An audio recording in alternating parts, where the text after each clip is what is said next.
আপনার বাচ্চা যদি একটা আগুনে নিয়ে খেলতে চায়, ম্যাচ দিয়ে আপনি খেতে দিবেন না, তাহলে মোবাইল তো ওর জন্য মারাত্মক ক্ষতিকর। তাহলে আপনি কেন ক্ষতিকর দিকটা দিবেন? তাহলে আপনি যেটা করবেন, ওর সাথে একটা আলোচনা করেন যে ঠিক আছে, তুমি এই টাইমটা, দিনের এই টাইমটা মোবাইল নিবে, এই টাইমটা মোবাইল নিবে না। এইভাবে ওর সাথে একটা এগ্রিমেন্ট করে আস্তে আস্তে দিনের ওই টাইমটা মোবাইল দিতে হবে, বাকি টাইমে মোবাইল নিয়ে নিতে হবে। এবং আস্তে আস্তে টাইমটা যদি দেখা যায় বাচ্চা 6 ঘন্টা মোবাইল টিপতে চায়, তাহলে সেখান থেকে বাচ্চারে 20 মিনিট মোবাইল বলছে গেছে, তুমি 5 ঘন্টা 40 মিনিট মোবাইল নিবে, 20 মিনিট কম নিবে। এভাবে টাইম বাড়ায় ওই না নেওয়ার টাইমটা ওই সময় অ্যাক্টিভিটি করিয়ে, বিভিন্ন রকম অটিজম বাচ্চার অ্যাক্টিভিটি করায় ওই টাইমটা বাড়াইতে হবে। কোন টাইমটা? যে টাইমটা মোবাইল টিপতে। স্কুলে যাইতে চায় একটা বাচ্চা, ধরো বাচ্চাটা 7 বছর বাচ্চা হয়েছে, স্কুলে যেতে চায়, তাহলে এখন স্কুল যাওয়ার ক্ষেত্রে এই বাচ্চাটা স্কুলে নানান পরিবেশে থাকবে, সেই পরিবেশে আগের থেকেই বাসায় বাচ্চাটা প্রস্তুত করতে হবে। বাচ্চারা বলতে হবে, দেখো তুমি বাচ্চায় স্কুলে গেলে তোমার নিজের ওয়াশরুম নিজে করতে হবে, সেই প্রস্তুতি বাচ্চা বাবা মারা বলতে হবে। নম্বর 2, স্কুলে গেলে অনেক সময় ভুল করে খাতা তুমি নাও নিতে পারো, তোমার টিচার তোমার বকা দিবে, এই জন্য মন খারাপ করা যাবে না, মানে ওই জন্য অ্যাগ্রেসিভ হওয়া যাবে না। মন খারাপ করা যাবে, অ্যাগ্রেসিভ হওয়া যাবে না। টিচার একটা বকা দিল, মন খারাপ করা যাবে, কিন্তু টিচারের উপরে রাগারাগি করে আক্রমণাত্মক আচরণ করা যাবে না। তারপরে কোনো কারণে তোমার ড্রেসটা ময়লা হয়ে গেলো, কোনো বাচ্চা একটা বল তোমার ছুঁড়ে মারলো, তোমার সাদা শার্টটা নষ্ট হয়ে গেল, তুমি ভয় পাওয়া যাবে না। এই যে নানান বিষয় সম্ভাবনা, স্কুলে যে রকম প্রবলেম হইতে পারে, সেই সকল প্রবলেম সম্পর্কে বাচ্চাটারে আগে থেকে পূর্বভাবে প্রস্তুতি করে ফেলতে হবে বাচ্চা বাবা মার সাথে, যাতে করে স্কুল যাওয়ার সময় এই সমস্যাগুলি কম হয় বা হয় না যাতে। তাহলে হবে কি, যে এই যে অনাবশ্যক যে প্রবলেম সৃষ্টি হতে পারে, সেটা বাচ্চা প্রস্তুত থাকবে এবং বাচ্চারা ভালো স্কুলে ফিট হবে। বাচ্চার অ্যাক্টিভিটি, যে অ্যাক্টিভিটি আমরা করতেছি বাচ্চাদের সাথে করব, হ্যাঁ, বাচ্চার সাথে বাচ্চার মতো করে, হ্যাঁ, অ্যাক্টিভিটিগুলো এরকম হবে যে ধরো বাচ্চার সাথে তুমি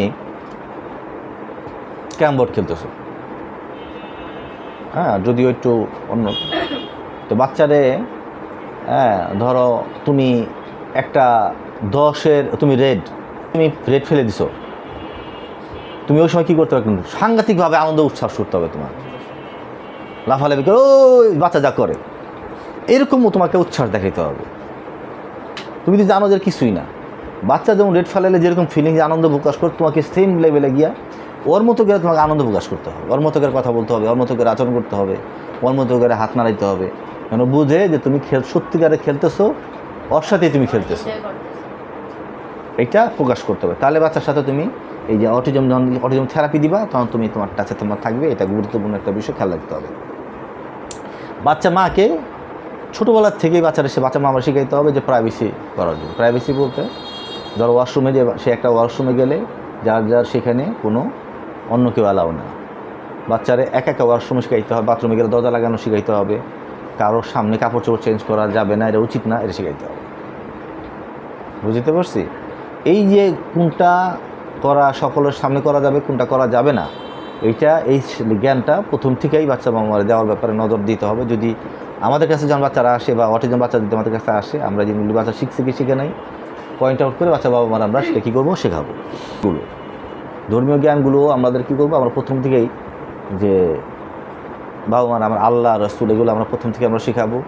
আমাদের শরীয়ত সম্পর্কে বাচ্চারা প্রথম থেকে ধারণা দেওয়ার চেষ্টা করবো, যাতে করে আমাদের কি হয়, আমাদের পেশেন্টগুলো, বাচ্চাগুলো প্রথম থেকেই যেন তার ব্রেন ইউজিংগুলো সুন্দর মতো করে সেট হয়, এইটা আমরা লক্ষ্য রাখবো। আচ্ছা, এবার আসো যে অ্যালার্ট সিস্টেম। অনেক বাচ্চা কাচ্চার অ্যালার্ট সিস্টেম থাকে না। ধরো পিছনে একটা গাড়ি আসতেছে, হর্ন দিতেছে, তো হর্ন যে তাকে অ্যালার্ট করতেছে সরে আসবে, সে জ্ঞান বাচ্চার থাকে না, বা সে অ্যালার্ট সিস্টেম থাকে না। দেখা গেল যে ওয়ালে হাঁটতেছে, ওয়ালে হাঁটতে সে ওয়াল থেকে পড়ে গিয়ে ব্যথা পাইতে পারে, ভেঙে যেতে পারে, এই জ্ঞান বাচ্চার থাকে না। সেক্ষেত্রে এই অ্যালার্ট সিস্টেম সম্পর্কেও বাচ্চারে তৈরি করতে হবে, প্রস্তুতি করতে হবে, ওই দিকে আমাদের ফলো আপ করতে হবে, বাচ্চার বাবা মারা আমাদেরকে বুঝাইতে হবে। তো বলছি যে এখনও বললি যে অটিজম বাই বর্নই হয়, এমন না যে 2 বছর পর থেকে হবে। আমাদের মনে রাখতে হবে যে এটা একটা নিউরো ডেভেলপমেন্টাল ডিসঅর্ডার। ওই বাচ্চাটা জেনেটিক, জন্মগতভাবেই বাচ্চাটার ব্রেনের ডেভেলপমেন্টের সমস্যা আছে, এটা প্রথম থেকেই আসে। প্রায় ক্ষেত্রে বাচ্চা বাবা মারা বলে যে না, বাচ্চাটা ছোটোবেলা ঠিকই হাসতো, ঠিকই তাকায় থাকতো, এই 2-3 বছর পর থেকে আমরা দেখতেছি তার সব এলোমেলো, সে নিজের গুটায় রাখে, নিজের কারোর সামনে প্রকাশ করে না, চোখের দিকে তাকায় না, ডাক দিলে শোনে না, কোনো অ্যাক্টিভিটি করে না। আসলে এটা ছোটোবেলায় থেকে ছিল, আছে, কিন্তু বাবা মারা হয়তো জিনিসটা জানে না বিধায় সেটা ফলো আপ করে না, লক্ষ্য করতে পারে না। কিন্তু অটিজম বাচ্চাটা প্রথম থেকেই তার অ্যাবনর্মালিটি শো করে, বাট আমরা বুঝতে পারি না কেন, কারণ আমরা জানি না। একটা প্রবাদ বাক্য আছে, মন যা জানে না চোখ তা দেখে না। তো ওই কারণে আমরা অটিজম সম্পর্কে আমাদের ধারণা নাই বিধায় আমরা কী করি, আমরা জিনিসগুলো ধরে ফাইন্ড আউট করতে পারি না।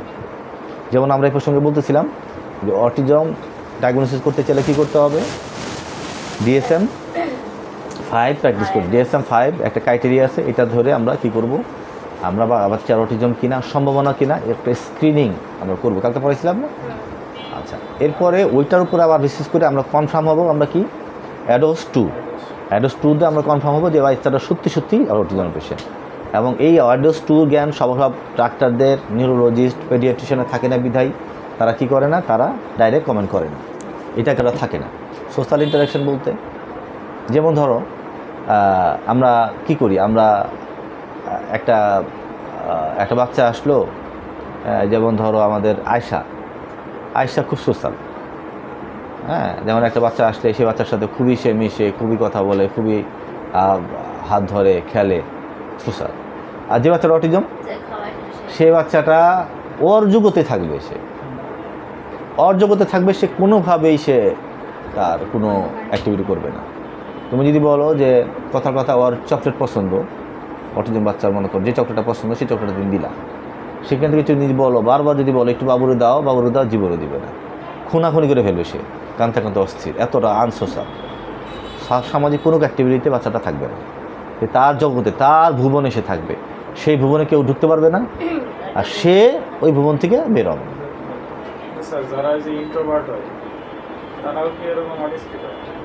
না। ইন্ট্রোভার্ট সামাজিক তো অত এক্সট্রিম লেভেলে থাকে না। এর কিছু অটিজমের কিছু লক্ষণ বা ওই লোকটা বাচ্চাটা থাকতে, ওই লোকটা থাকতে পারে, বাট পুরোপুরি থাকবে না। ও আরেকটা কথা তোমাদের বলি, এটা আমার নতুন নলেজ, সেটা হচ্ছে আমরা মনে করি শুধুমাত্র 7, 8, 9, 10 বাচ্চারই শুধুমাত্র অটিজম থাকবে, তা না। অটিজমের ফিচার একটা 42 বছর লোকের থাকতে পারে। অটিজমের ফিচার অনেক জায়গায় দেখা গেছে, অনেক মানে অটিজমের লক্ষণ অনেক ওই 42-50 বছর বয়সেও সে ফিল করে আমার অটিজমের লক্ষণ আছে, হয়তো মাইনর হিসাবে আছে। তখন সে বলে যে ওই লক্ষণগুলো তাই ডাক্তার কাছে যা বলে যে আমার আছে কিনা টেস্ট করে দেন, বা আমার অ্যাডোস দিয়ে আমার দেখেন যে আছে কিনা, সেই অনুযায়ী সে অ্যাক্টিভিটি করে।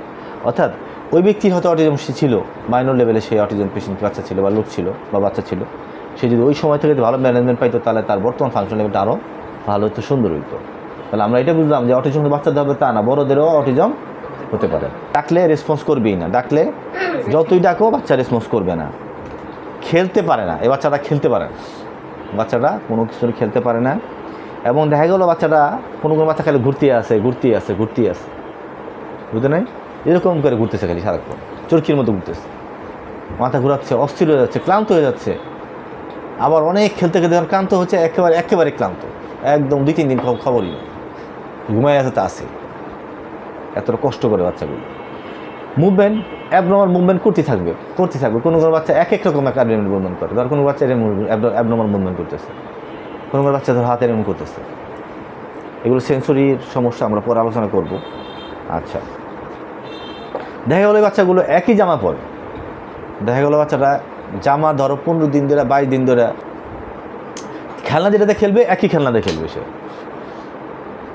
একই খেলনা খেলবে, খেলনা চেঞ্জ করবে না। যেমন ধরো যে তার লাগে সেটাও সে বলতে পারে না। খিদা বলতে পারে না কেন? তার ভিতরে, আমরা পড়বো একটু পরে, যে ভিতরে যে ইন্টারসেপশন, মানে ভিতরে পেটের যে অনুভূতি, সেটা সে বলতে পারে না। মানে এখানে সেন্সরি সিস্টেমের abnormality, disorder, sensory integration disorder.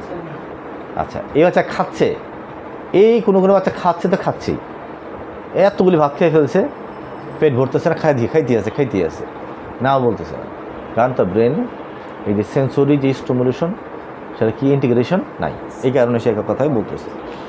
কোনো বাচ্চা তোমার টেকটাইল ডিসঅর্ডার থাকে, দেখবা যে কোনো বাচ্চা যেমন থাকে, ধরলেই খেপে যাবে, তার মানে হাইপার টেকটাইল, হাইপার ধরলেই তার টেকটাইল স্পর্শকাতরতা, টেকটাইল ডিসঅর্ডার। স্পর্শ করে দিলে টেকটাইল বলা হয়। দিলে বাচ্চারা খুব খেপে যাবে। কেন খেপবে? কারণ ওই জায়গায় তার হাইপার সেন্সিটিভিটি খেপে যাবে, খুব খেপবে। এটা হলো হাইপার সেন্সিটিভিটি টেকটাইল ডিসঅর্ডার।